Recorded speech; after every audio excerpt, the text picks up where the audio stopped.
বনের ভিতরে একটি গাছে বাস করত একটি দুষ্টু কাক।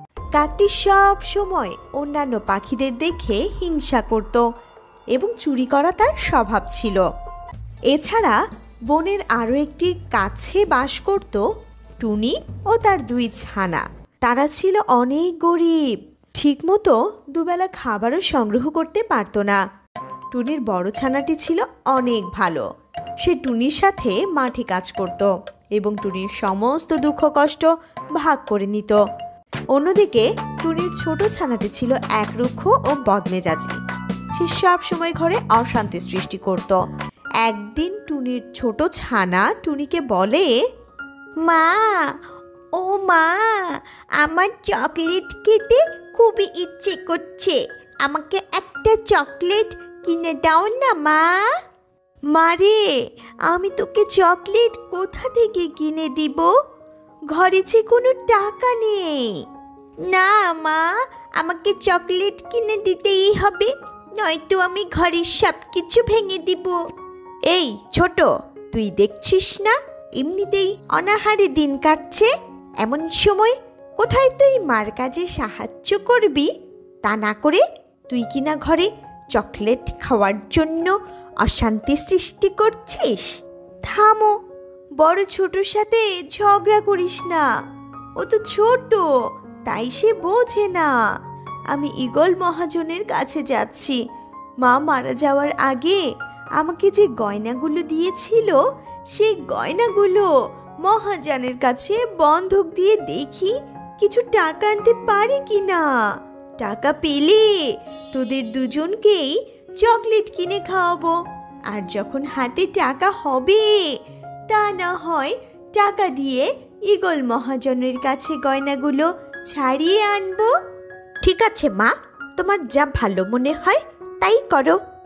এরপর টুনি ঈগল মহাজন এর কাছে টাকা ধার আনতে চলে যায়। আর যেতে যেতে হঠাৎ দেখতে পেল গুহার ভেতরে তান্ত্রিক ধ্যান করছে, আর তার পাশে একটি বিষাক্ত সাপ ফনা তুলে আছে। সর্বনাশ! এই সাপটি তো তান্ত্রিক বাবাকে দংশন করবে। না, তান্ত্রিক বাবাকে বাঁচাতেই হবে আমার। এইসব কথা বলে টুনি লাঠি হাতে নেয় এবং গুহার ভেতরে প্রবেশ করে আর লাঠির সাহায্যে সাপটিকে তাড়িয়ে দেয়। আর তখনই তান্ত্রিক বাবার ধ্যান ভেঙে যায়, আর তান্ত্রিক বাবা বলে, জোর বাঁচা বেঁচে গেছি। বাহ, এর আগেও অনেকবার সাপ আমাকে দর্শন করতে এসেছিল, আমি ভাগ্যক্রমে বেঁচে গেছি। আর আজকেও তুমি আমাকে বাঁচালে। তুই আমাকে বল মা, তোর কি চাই?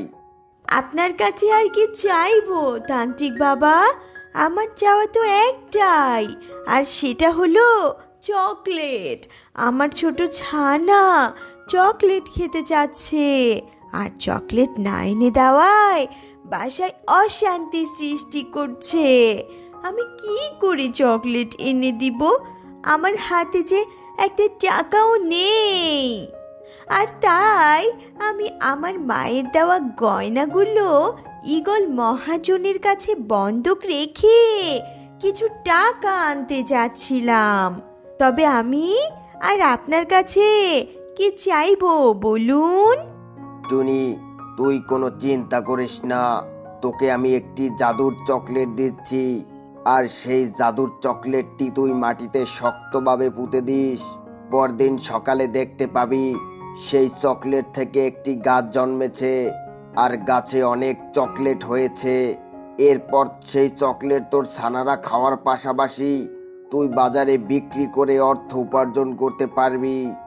কিন্তু তান্ত্রিক বাবা, এটা কি করে সম্ভব? চকলেট আবার গাছ হয় নাকি?